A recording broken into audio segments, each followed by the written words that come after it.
Maybe the only thing that could stop Farnborough's momentum was the almost incessant rain that had fallen during the season so far, as that had resulted in numerous Ryman League matches being postponed week after week, and it was Farnborough's turn to suffer after the Haybridge match when they had to wait 2 weeks before they could play their next fixture away to lowly Harrow Borough.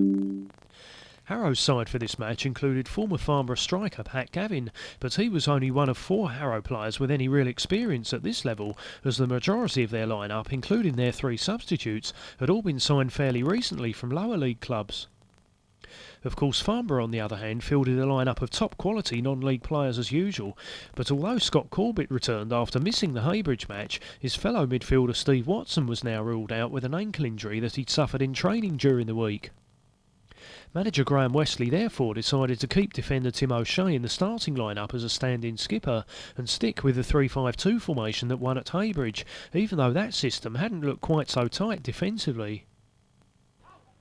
Corbett, though, was lucky not to end up missing some more games when he was the victim of a dreadful challenge by Harrow defender Christian Hislop after just 8 minutes, an assault that Hislop was quite rightly booked for by referee Clive Penton, although a red card might even have been produced if it had happened a bit later on in the game. With Harrow trying to avoid relegation, but with teams below them having games in hand, perhaps they were getting a bit too desperate to win. But Farnborough ignored all that and they managed to take the lead after 13 minutes when Ian Baird cleverly headed down Mickey Warner's cross for Lenny Piper to beat Harrow keeper David Hook from close range.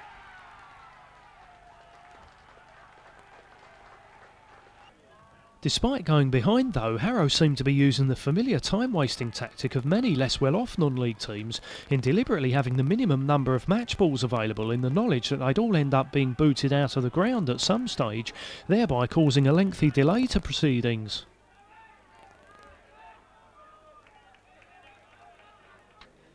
In fact, a combination of that, together with some more niggly fouls and a badly churned up pitch, meant there were no further clear-cut chances at either end for the rest of the half, nor indeed for the first 17 minutes of the second half either, in which 4 players were booked in quick succession by referee Penton, including Harrow's Adam Everett just 8 seconds after the restart.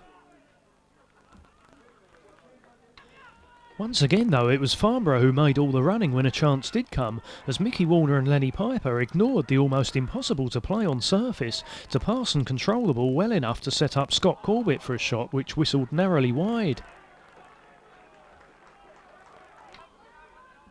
However, the introduction of Harrow's powerfully built substitute Cole Levine a minute later ended up making it a much more even contest, although Farnborough keeper Stuart McKenzie maybe should have held on to his free kick in the 65th minute, but the fumble resulted in an untidy scramble and a Harrow equaliser from somebody. The slow-motion replay clears things up though, as we could see that it was Mickey Warner's attempted clearance that hit an on-rushing Tim O'Shea on the shin, with the ball possibly heading in for an own goal until Harrow's number 2 Andy Rose got the final touch on the line to claim it.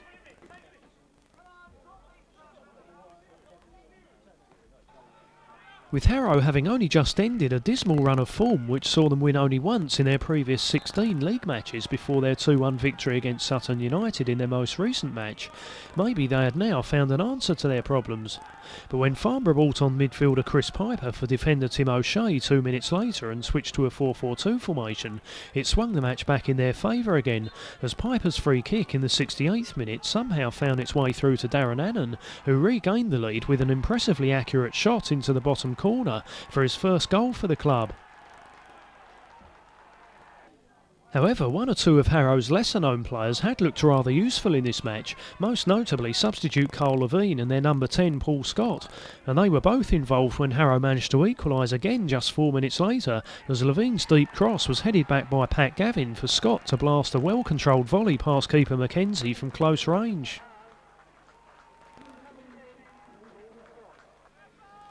It was now becoming a very entertaining match in stark contrast to the first half, and a winner was up for grabs for both sides.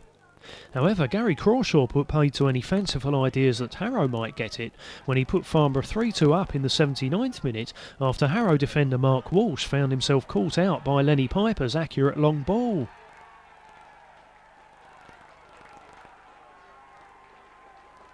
That saw Harrow become a bit demoralised, and when Farnborough brought on defender Mark Harper for forward Ian Baird, it tightened things up at the back and consequently saw Harrow hit on the break a few times in the last 10 minutes. Although this effort from Scott Corbett, which rebounded off the foot of the post, was by far the closest Farnborough came to increasing their lead.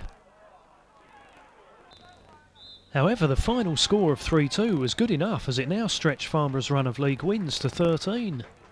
It was also a victory which was very much expected against a side near the bottom of the table, but Harrow's inexperience was more obvious after the final whistle, as their number 3 Adam Everett had presumably never played in front of a decent sized crowd before and didn't seem to realise that taking stick from opposition supporters is all part of the game at this level.